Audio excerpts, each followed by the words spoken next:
Hello friends. आज हम लोग डिस्कस करेंगे कंप्यूटर्स इन क्लिनिकल डेवलपमेंट में क्लिनिकल डाटा एंड मैनेजमेंट। सो हम लोग स्टार्ट करते हैं। इसमें कुछ टर्मिनोलॉजीज हैं जो कि क्लिनिकल डाटा और कलेक्शन एंड मैनेजमेंट में यूज होती हैं।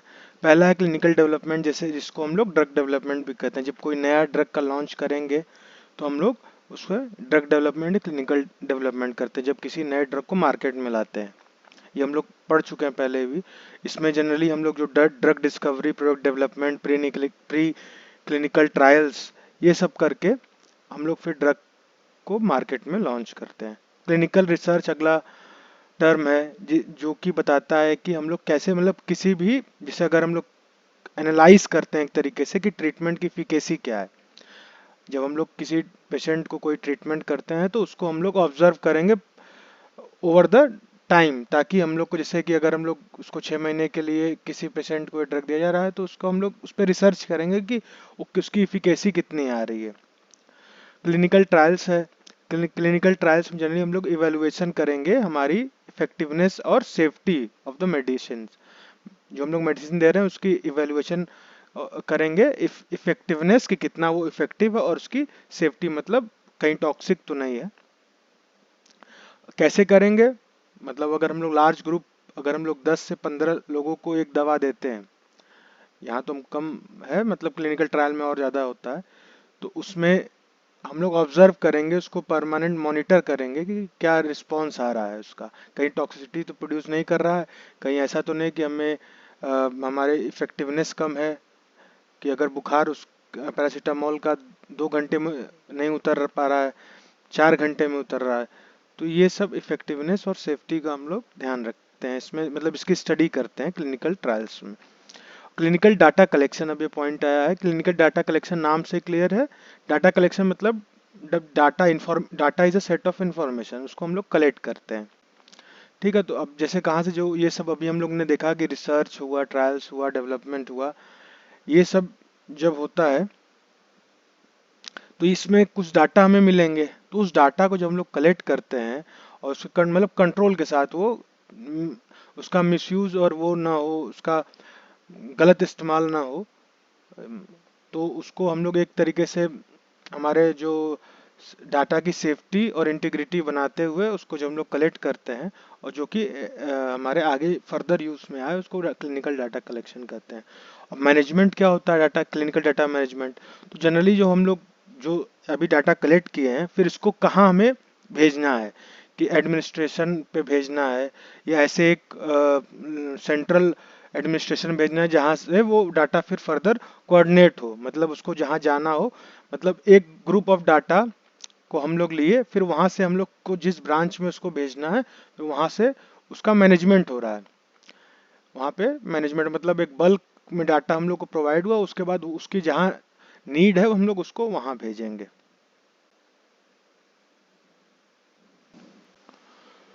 अब हम लोग देखते हैं, ये एक फ्लो चार्ट है डाटा मैनेजमेंट और कलेक्शन का। अब इसमें हम लोग ये देखते हैं कि ये पूरा फ्लो चार्ट जो है, इसी के बारे में हम लोग को पढ़ना है मेनली। ये 1 2 3 4 5 पॉइंट्स से, मेन 5 पॉइंट्स रहेंगे, इसको आगे हम लोग डिस्कस करेंगे। यही पूरा प्रोसेस है कि कैसे डाटा कलेक्ट हो रहा है और कैसे उसका मैनेजमेंट हो रहा है, और उससे पहले की चीज़ें क्या है, उससे बाद की चीज़ें क्या है, और उसके बीच की चीज़ें क्या है। तो इसमें हम लोग यही डिस्कस करेंगे। पहले हम लोग देखते हैं कि बिफोर डाटा कलेक्शन, फिर डाटा कलेक्शन, फिर उसके बाद कम्युनिकेशन, फिर डाटा मैनेजमेंट, और आफ्टर डाटा कलेक्शन। तो पहले हम लोग यही देखते हैं कि डाटा कलेक्शन अभी हम लोग ने पहले भी पढ़ा, फिर से एक बार उसका एक उसको रिवाइज तौर पे हम लोग देखते हैं और कुछ उसके डेफिनेशंस देखते हैं। अब डाटा कलेक्शन हम लोग ने पहले ही देख लिया कि क्लिनिकल ट्रायल्स में जब डाटा कलेक्शन का मतलब क्या है, कि हम लोग डाटा को कलेक्ट करेंगे from the reliable clinical control और एडमिनिस्ट्रेटिव डाटा। वो होगा, क्या होगा, reliable clinical control and administrative data. ठीक है, कहाँ से हम लोग उसको कलेक्ट करेंगे, from the trials participating site, मतलब जहाँ पे क्लिनिकल ट्रायल हो रहा है, जैसे जो वहाँ पे पेशेंट्स हैं, ये जो सब्जेक्ट्स हैं जिनके ऊपर क्लिनिकल ट्रायल हो रहा है, वहाँ से इस डाटा को कलेक्ट करेंगे, वो जो कि वो डाटा वो लोग एग्री करते हैं, जो पेशेंट्स के ऊपर हम लोग अगर कोई टेस्टिंग कर रहे हैं, तो जब वो एग्री करते हैं तो फिर उनके डाटा को हम लोग वहाँ से कलेक्ट करते हैं और फिर उसको आगे फर्दर सेंड करते हैं हम लोग सेंट्रल लोकेशन में। तो यहाँ पे एक चीज़ और है कि पेशेंट्स की एग्रीमेंट, मतलब उसकी वो सहमत होना चाहिए कि वो अपना अपना डाटा, जो कंपनी है या जो भी क्लिनिकल ट्रायल्स कंपनियां कर रही हैं, जो भी लैब कर रहा है, तो उसको एक पेशेंट को ये राइट होना चाहिए कि वो अपना डाटा जो है कि अपने सहमति से ही शेयर करने देगा। अगर वो नहीं चाहता है तो डाटा शेयर नहीं होगा, बट अगर वो एग्री करता है तो डाटा जो होगा वहां से हम लोग कलेक्ट करके उसको सेंट्रल लोकेशन पे भेज देंगे। और फिर नेक्स्ट आता है डाटा मैनेजमेंट। अब जो डाटा हमारे पास आ गया क्लिनिकल ट्रायल का, उसको कैसे मैनेज किया जाए। तो एक डेफिनेशन है डाटा मैनेजमेंट एसोसिएशन की, DAMA, कि it is the development and execution of architecture, policies, practices and procedure that properly manage the full data life cycle needs of an enterprise. तो कोई एक इंटरप्राइज, एक कंपनी है, तो उसकी जो नीड है डाटा की, उसको कितने हम लोग प्रोसेस से और पॉलिसीज प्रैक्टिसेस का इन्वॉल्वमेंट करके, उसको इन्वॉल्व करके कैसे हम उसके जो डाटा है उसको मैनेज करते हैं, उसको प्रॉपरली मैनेज करते हैं। तो ये है DAMA का डेफिनेशन। और अगर सिंपल लैंग्वेज हम लोग इसको जानना चाहें, the process of assembling the collected data into the master database in a central location. ये तो हम लोग ने पहले ही पढ़ा था कि मतलब डाटा क्या है, मतलब मैनेजमेंट क्या है, कि किसी बल्क डाटा को, मतलब एक डिफरेंट हमारे पास डाटाज हैं, उसको हम लोग असेंबल करेंगे, वहां से फिर उसको हम लोग मास्टर लोकेशन पे या सेंट्रल लोकेशन पे उसको सेंड कर देंगे। लेकिन इसमें सबसे इंपॉर्टेंट क्या है कि ensuring the security validity. Security भी डाटा की होनी चाहिए, डाटा का लीक नहीं होना चाहिए, वैलिडिटी भी होनी चाहिए कि अप टू डेट रहना चाहिए, और कंप्लीटनेस मतलब कोई भी उसमें मिस्टेक या इनकम्प्लीट इनअप्रोप्रिएट नहीं रहना चाहिए। इसीलिए हम लोग उसमें क्वालिटी एश्योरेंस रिपोर्ट्स लगाएंगे और उसको हम लोग मॉनिटर करेंगे। ठीक है, तो ये एक तरीके से हम लोग ने समझ लिया डाटा कलेक्शन और मैनेजमेंट, और डेफिनेशन यहाँ पे लिखी हुई है, आप लोग स्क्रीनशॉट ले सकते हैं। अब हम लोग ने अभी यहाँ देखा, पीछे यहाँ पे था, अभी हम लोग डाटा कलेक्शन और मैनेजमेंट को देख लिया। अब हम लोग देखते हैं पूरे फ्लो चार्ट के हिसाब से, पहले आता है बिफोर डाटा कलेक्शन। तो अभी हम लोग देखा डाटा कलेक्शन ऐसे होता है, अब उससे पहले की चीजें क्या होती हैं वो हम लोग एक बार देखेंगे। तो डाटा कलेक्शन से पहले की चीजें, पहली चीज हो जाएगी choosing the data collection and management system. तो एक पहले सिस्टम को हम लोग चूज करेंगे, किस हिसाब का मतलब हम लोग को डाटा कलेक्ट करना है, कैसे करना है। ठीक है, तो अब उसके हिसाब से हम लोग इसको देखते हैं। सो फर्स्टली जो हम लोग ने हायर किया रहता है CRO, कॉन्ट्रैक्ट रिसर्च ऑर्गेनाइजेशन, जो कि वर्क करता है सारे डाटा मैनेजमेंट और कलेक्शन का। तो उसके नेचर के हिसाब से और उसके साइज के हिसाब से हम लोग क्या क्या करते हैं, पहले हम लोग डेवलप करेंगे in house, developed in house by organisation staff with off the self commercial software. तो हम लोग पहले तो इन हाउस ऑर्गेनाइजेशन स्टाफ का सेटअप करेंगे, और जो कमर्शियल सॉफ्टवेयर है उसके बारे में हम लोग डेवलप करेंगे। उसके बाद outsource to the outside contractors. तो थर्ड पार्टी हम लोग जो कॉन्ट्रैक्टर से आउटसोर्सिंग करेंगे, उसको हम लोग फिर हायर करते हैं with open source free software, जो ऑपरेटिंग सपोर्ट सिस्टम, OSS मतलब ऑपरेटिंग सपोर्ट सिस्टम, और FS मतलब फाइल सिस्टम। तो ये सब का भी सिलेक्शन हम लोग करेंगे। फिर परचेस करेंगे ई क्लिनिकल प्रोप्राइटर वेंडर्स। तो उसके बाद हम लोग जो हमारे वेंडर्स हैं क्लिनिकल, उसको भी परचेस करते हैं। तो हम लोग मेनली इसमें काम क्या कर रहे हैं कि ये सब चीज़ें, कि पहले हम लोग एक ब्लूप्रिंट बना रहे हैं कि हमारी इस टाइप की ऑर्गेनाइजेशन रहेगी जो डाटा कलेक्शन और मैनेजमेंट करेगी। तो उसके लिए हम लोग ये सारी चारों चीज़ें हम लोग परफॉर्म करेंगे पहले। एक तरीके से ब्लूप्रिंटिंग है, सब हायरिंग, एक तरीके से सारी हायरिंग का काम है कि कैसे हम लोग स्टाफ्स को और अपने सॉफ्टवेयर्स को, ये सबको कैसे परचेस पहले करते हैं। फिर उसके बाद आता है हार्डवेयर एंड सॉफ्टवेयर सिलेक्शन। तो इसमें जनरली हार्डवेयर में लोग जानते ही हैं, desktop, laptop, printer, scanner, fax machine and storage devices. तो ये सबको पहले हम लोग सेलेक्ट करेंगे अपने यूज़ के हिसाब से।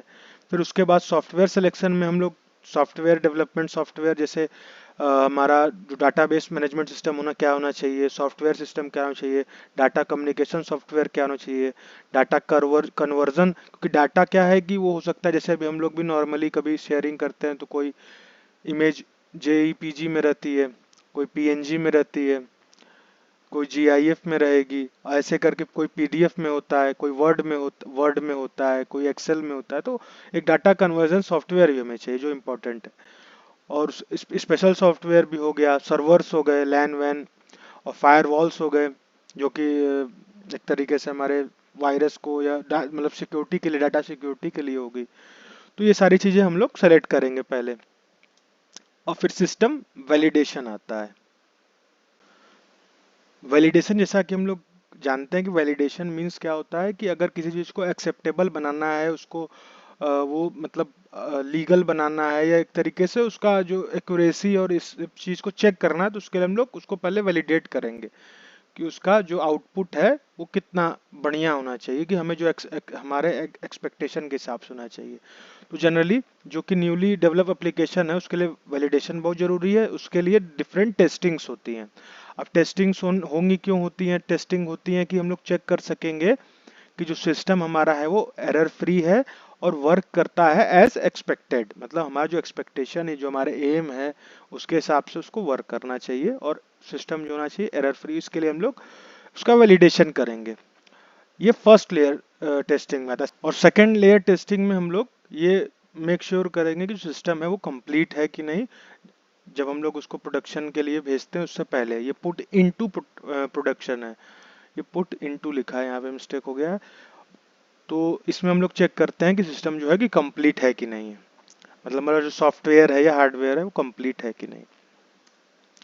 अब नेक्स्ट प्रोसेस आता है, अभी हम लोग ने पढ़ा बिफोर द डाटा कलेक्शन, अब हम लोग पढ़ेंगे आफ्टर, अरे सॉरी, ड्यूरिंग द, अभी आफ्टर आ गया है, ड्यूरिंग द डाटा कलेक्शन की प्रेजेंट में। जैसे अभी हम लोग पास्ट का पढ़े कि पहले क्या करते हैं, अब क्या है कि अब हम लोग ड्यूरिंग द डाटा कलेक्शन क्या करेंगे। सो इसमें जो पॉइंट्स हैं, 4 पॉइंट्स हैं और वो नाम से क्लियर है: system evaluation, data quality assurance, handling unexpected event और डाटा ट्रांसफॉर्मेशन। तो थोड़ा थोड़ा हम लोग उसको भी स्टडी कर लेते हैं। सिस्टम इवैल्यूएशन नाम से क्लियर है। इवैल्यूएशन मतलब किसी चीज को जब हम लोग इवैल्यूएट करेंगे, उसकी इफेक्टिवनेस और उसकी इंटीग्रिटी को टेस्ट करते हैं। तो यहाँ पे क्या हो गया कि जो सिस्टम है हम लोग चेक करेंगे कि वो वर्क कर रहा है एज इंटेंडेड, कि हम लोग जैसा चाहते हैं वैसा वर्क कर रहा है, और जो एंड यूजर तक इंफॉर्मेशन जा रही है वो उसको अंडरस्टैंड हो रही है कि नहीं, क्योंकि डाटा क्या है कि वैसा वो अंडरस्टैंड होना चाहिए, और उससे जो एंड यूजर है वो कंफर्टेबल है कि नहीं है। तो ये चीज हो गई सिस्टम इवैल्यूएशन में। अब आते हैं डाटा क्वालिटी एश्योरेंस। तो इसमें नाम से ही क्लियर है कि क्वालिटी एश्योरेंस मतलब जो डाटा है हम लोग उसकी क्वालिटी को एश्योर करेंगे कि वो बेस्ट है और वो के बगैर किसी मतलब उसमें कोई दिक्कत तो नहीं है। तो इसके लिए हम लोग क्या करते हैं, जैसे ही हम लोग डाटा कलेक्ट करते हैं तो हम लोग उसमें उसको प्रॉपर उसका closing of the trial monitor उसको करेंगे, ठीक है, और उसके प्रोग्रेस को और उसकी जो इंटीग्रिटी है उसको मेंटेन करेंगे जब तक कि वो कंप्लीट नहीं हो जाता। तो ये चीज़ें डाटा क्वालिटी एश्योरेंस में आती है। अब हैंडलिंग द अनएक्सपेक्टेड इवेंट, तो अगर कोई डाटा कलेक्शन में अनएक्सपेक्टेड इवेंट आता है तो उसको हैंडल करना होगा। तो इसमें यही चीज़ लिखा है कि जब क्लिनिकल ट्रायल होता है तो अनएक्सपेक्टेड इवेंट तो होंगे ही। तो उस लिए हम लोग को ऐसे प्लान्स या ऐसा हम लोग को स्ट्रेटेजी डेवलप करनी होगी जिससे कि जो हमारे अनएक्सपेक्टेड इवेंट है वो मिनिमाइज हो जाए या नेग्लेक्ट हो जाए, मतलब हो ही ना। तो हमें उसका ध्यान देना चाहिए। ये क्या होगा, ये ड्यूरिंग द डाटा कलेक्शन सारी चीजें हो रही हैं कि अगर जब डाटा हम लोग कलेक्ट करें तो ये सब चीजों पे ध्यान देंगे, ठीक है। और फिर लास्ट आता है डाटा ट्रांसफॉर्मेशन। तो डाटा ट्रांसफॉर्मेशन में जनरली जो डाटा कलेक्ट है वो हो सकता है कि जैसे अभी पहले ही बात किया कि वो अलग फॉर्मेट में हो सकता है, ठीक है, और हमें दूसरे फॉर्मेट में चाहिए। तो उसके लिए हम लोग एनालिसिस सॉफ्टवेयर होगा और डाटा को हम लोग उसके उससे ट्रांसफॉर्म कर लेंगे। और generally different data conversion software भी हैं जो कि डाटा को मतलब दूसरे फॉर्मेट में कलेक्ट करेंगे, ओरिजिनल उसके फॉर्मेट में, फिर हमें जिसमें उसका रिक्वायरमेंट है उसमें हम लोग उसको चेंज कर सकते हैं। जैसे डीबीएमएस कॉपी और स्टैट ट्रांसफर, ये इसके एग्जाम्पल हो गए। अब नेक्स्ट आता है प्रोसेस आफ्टर डाटा कलेक्शन। अब आ रहा है कि हम लोग डाटा तो कलेक्ट कर लिए, अब क्या करेंगे। अब डाटा जब कलेक्ट हो गया तो उसके बाद चार चीजें हम लोग यहाँ पे, data lockout, data retention, data archiving और data sharing. So first one data lockout. Data lockout में हम लोग ये इंश्योर करेंगे जो कि हमारा ट्रायल है और डिजाइन है वो टाइमली और ऑर्डरली फैशन में कंप्लीट हो जाए, इसकी हम लोग प्लानिंग करेंगे या उस तरीके से उसको इम्प्लीमेंट करेंगे। हमारा जो ट्रायल है वो टाइमली और ऑर्डरली, मतलब जैसा हमें चाहिए उस फैशन में वो कंप्लीट हो जाए। डाटा रिटेंशन में क्या आता है, डाटा रिटेंशन में ये है कि जो पार्टिसिपेटिंग साइट है, जो डाटा कलेक्ट हुआ जहाँ से, वो स्टोर होनी चाहिए रीड ओनली फॉर्मेट में। मतलब ऐसा नहीं है उसको सब लोग रीड कर सके, वो मतलब ट्रांसपेरेंसी होनी चाहिए, तो वो रीड ओनली फॉर्मेट में चाहिए फॉर द फ्यूचर रेफरेंस। और इंस्टीट्यूशनल रिव्यू बोर्ड आईआरबी जो है कि वो ये कहता है कि जो भी डाटा है जो साइट पे है वो रिटेन होना चाहिए उसके लोकल डेटाबेस। जब ट्रायल खत्म हो जाएगा उसके बाद जो है कि जो उसके इंफॉर्मेशन हो चाहिए लोकल डेटाबेस में स्टोर होने चाहिए। ठीक है। फिर डाटा आर्चीविंग आता है, आर्चीविंग या आर्काइविंग, इसको प्रोनाउंसिएशन जो भी है। तो इसमें क्या है, इसमें जनरली हम लोग क्या करेंगे, जब हमारा क्लिनिकल ट्रायल कंप्लीट हो जाएगा तो डेटा को एनालाइज करते हैं, कलेक्ट करेंगे और आर्चीव मतलब उसको स्टोर कर देंगे centrally using using the coordinating centre for the future reference. मतलब में एक तरीके से वो स्टोरेज हो जाएगा फॉर द फ्यूचर रेफरेंस कि कभी कभी फ्यूचर में उसकी इंफॉर्मेशन की जिसको रिक्वायरमेंट होगी वहां से वो ले सकता है। और इन paper data collection system, the physical forms may be need to be achieved for a specific period of time। तो एक तरीके से अगर हम लोग फिजिकल फॉर्म में उस डाटा को मतलब कर रहे हैं, एक तरीके से पेपर के फॉर्म में, जब हम लोग उसका मतलब प्रिंट आउट निकाल लिए या हैंड रिटन जो भी है, तो उसको हम लोग एक स्पेसिफिक पीरियड ऑफ टाइम के लिए उसको स्टोर करके आर्काइव करके रखेंगे। फिर डाटा शेयरिंग आता है।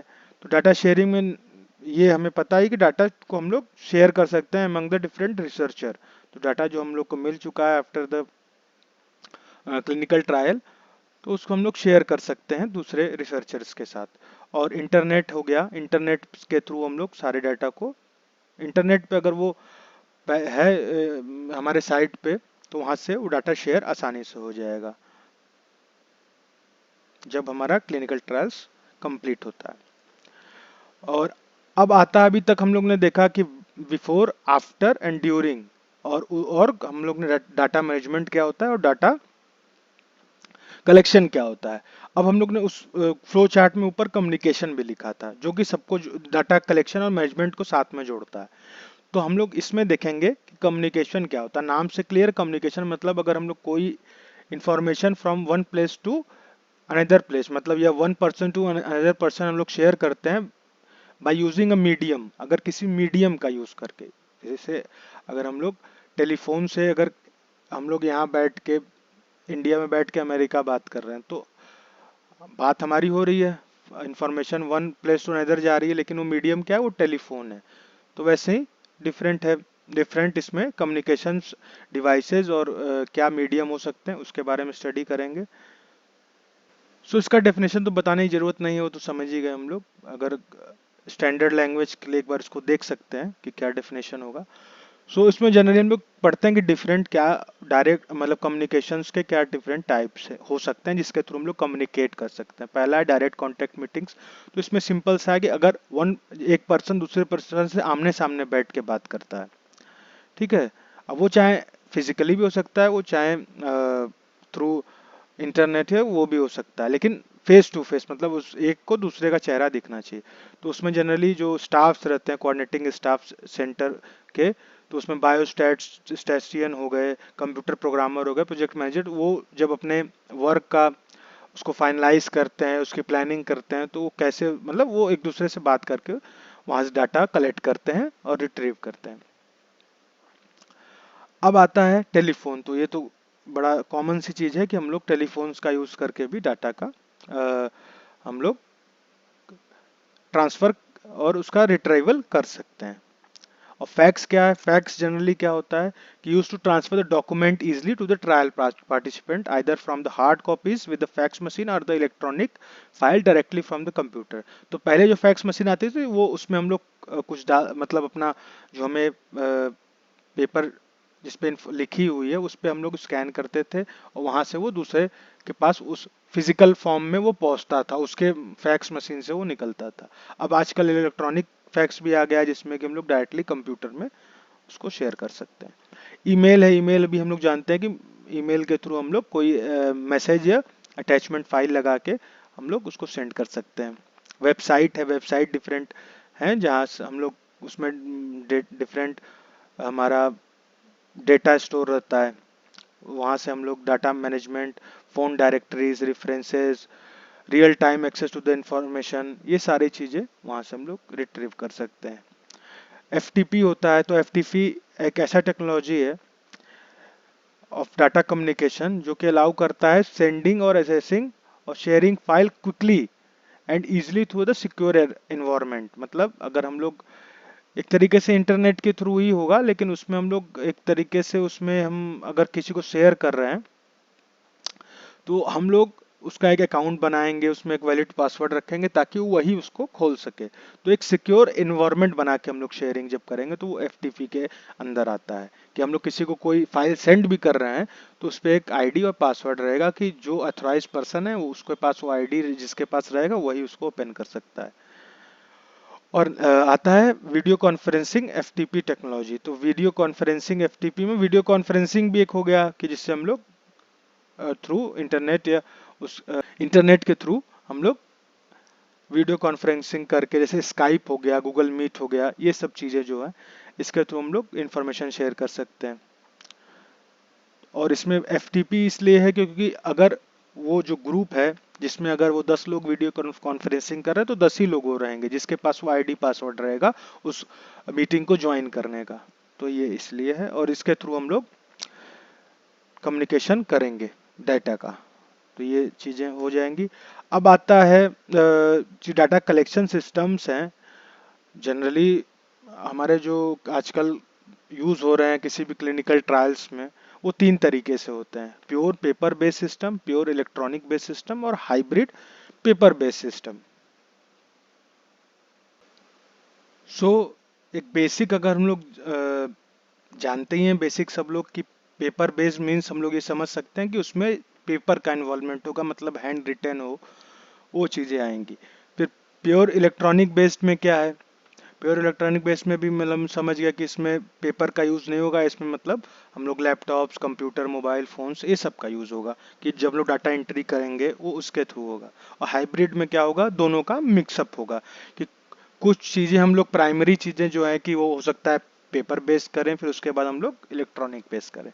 तो ये एक सिंपल एक डिफरेंशिएशन टेबल है, इसको आप लोग देख सकते हैं। आगे हम लोग इसको इलेबोरेट करके पढ़ते हैं। तो प्योर पेपर बेस्ड सिस्टम जो है इसमें जनरली एक चीज़ ये इम्पोर्टेंट है कि ये स्मॉल ट्रायल्स और स्मॉल स्केल ट्रायल्स के लिए ही होगा। ठीक है, जहाँ ज़्यादा बड़ा ट्रायल्स होगा मतलब जिसमें एन नंबर ऑफ सब्जेक्ट्स हैं या ट्रायल्स जो पेशेंट्स हैं वो इन्वॉल्व होंगे, तो वहाँ पे क्योंकि डाटा भी बढ़ता जाएगा तो ये एक मिनिमम डाटा है, मिनिमम एक स्मॉल स्केल ट्रायल्स के लिए होता है।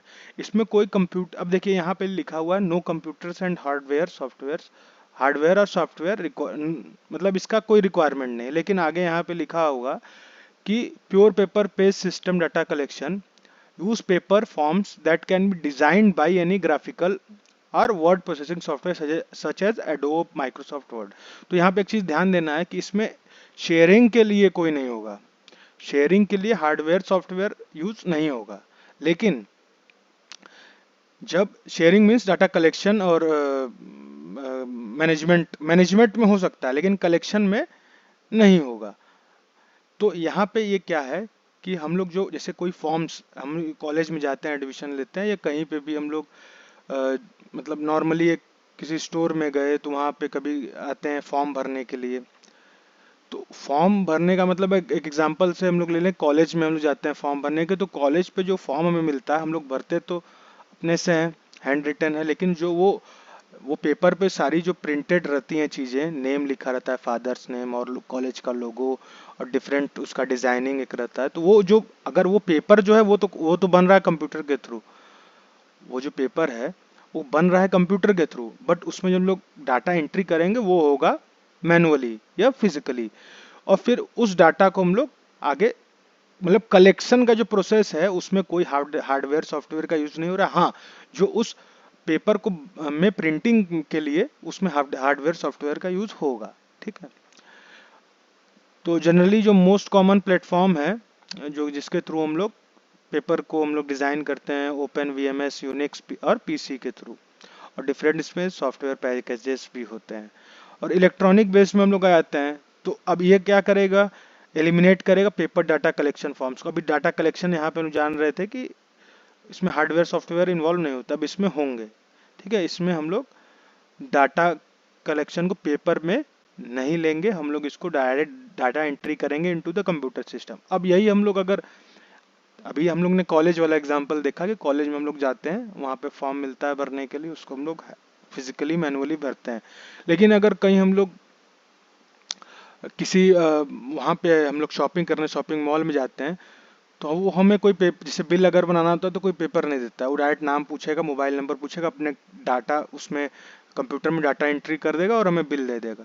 तो यहाँ पे ये चीज़ हो गई इलेक्ट्रॉनिक बेस्ड हो गई। अब इसी को हम लोग समझना है, इसको मतलब हम लोग एक एग्जाम्पल के तौर पे ये सारी चीज़ें होंगी क्लिनिकल ट्रायल्स के लिए।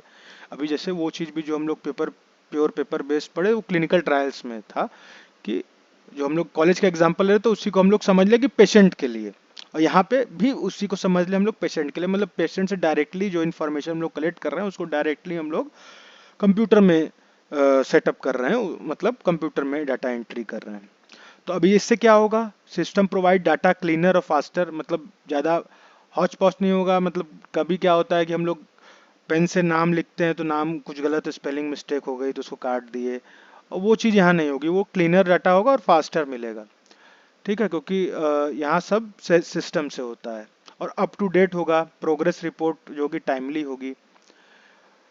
और इलेक्ट्रॉनिक डाटा कैप्चर ईडीसी जो है कि is a cost and time saving approach, क्योंकि पेपर्स का यूज होगा, पेपर्स में प्रिंटिंग का यूज होगा, प्रिंटिंग की कॉस्टिंग अलग आएगी, पेपर की अलग आएगी, तो कॉस्ट भी ज़्यादा बढ़ जाएगा। लेकिन इलेक्ट्रॉनिक में कॉस्ट भी बचेगा और टाइम भी बचेगा।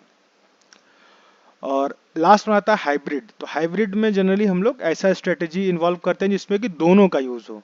ठीक है, अब जैसे क्या होता है कि किसी पेशेंट को क्वेश्चनर दे दिया गया। क्वेश्चनर जनरली एक ग्रुप ऑफ क्वेश्चंस होते हैं, जिसे हम लोग जो एग्जाम देते हैं इसके 4 ऑप्शंस होंगे। ठीक है, तो ये उसको 4 ऑप्शन में टिक लगाना है। तो अब एक तरीके से अगर किसी पेशेंट्स को दिए गए कि उसको जो साइड इफेक्ट्स हो रहा है या कोई अगर कोई दिक्कत है या नहीं भी है, तो उसके लिए एक फॉर्म दिया गया तो उसको फिल करेगा, एक क्वेश्चनर दिया गया। तो वहां से हम लोग क्या करेंगे, वो डाटा पेपर पे कलेक्ट हुआ। अब लेकिन उसको जो क्या करेगा, जो वहाँ का कोऑर्डिनेटर रहेगा, वो क्या करेगा, उसको सेंट्रलाइज डाटाबेस में जब इस डाटा एंट्री करेगा तो वो कंप्यूटराइज्ड कर हो जाएगी। एक तरीके से पहला जो प्रोसेस है प्राइमरी कलेक्शन का प्रोसेस वो हुआ पेपर बेस्ड, और उसके बाद हो गया वो इलेक्ट्रॉनिक बेस्ड। और इसमें एक चीज और है, जैसे इसमें लिखा हुआ है कि इसमें 2 तरीके से कोऑर्डिनेटर होंगे, मतलब दो, पहला जो होगा वो उसको ऑब्जर्व करेगा क्वेश्चनर को, उससे क्वेश्चंस को जो पेपर्स पे हैं, उसके बाद उसको फीड कर देगा सेंट्रली डाटाबेस में। उसके बाद एक कोऑर्डिनेटर होगा जो उसको रिव्यू करेगा, एक तरीके से उसका उसको उस डाटा को इवेल्युएट करेगा और उसकी जो डाटा को रेक्टिफाई करेगा कि उसमें कोई एरर तो नहीं है या कोई दिक्कत तो नहीं है। ठीक है, और उसी हिसाब से वो एक तरीके से उसको मंथली ये लोग अपडेट करते रहेंगे। तो ये सारी चीज़ें आती हैं हाइब्रिड सिस्टम में। सो इस तरीके से हम लोग ने पूरा ये हमारा क्लिनिकल डाटा कलेक्शन और मैनेजमेंट का पार्ट खत्म किया, जिसमें हम लोग before data collection, during data collection, after data collection और कम्युनिकेशन के डिफरेंट एस्पेक्ट्स, ये सारे चीज़ पढ़ लिए। तो एक तरीके से हम लोग के एग्ज़ाम में अगर आता है तो पूरा ही आएगा, क्योंकि ये मतलब एक प्रोसेस को पूरा पूछ सकता है। मतलब डाटा कलेक्शन क्या होता है, मैनेजमेंट क्या होता है। अगर डाटा कलेक्शन मैनेजमेंट आएगा तो उसकी डिफिनीशन लिखना होगा, फिर before data collection, after data collection, मतलब पूरी चीज़ें इसमें हम लोग को लिखनी होंगी, क्योंकि ये जो पार्ट है ये बड़ा इंपॉर्टेंट है और सिंगल भी है सिलेबस में, क्योंकि आ भी सकता है, इंपॉर्टेंट पार्ट है। तो और इजी है, बहुत हार्ड नहीं, थोड़ा सा हम लोग को ध्यान देना होगा। Thank you for watching the video, like, subscribe and share for more informative videos. Thank you.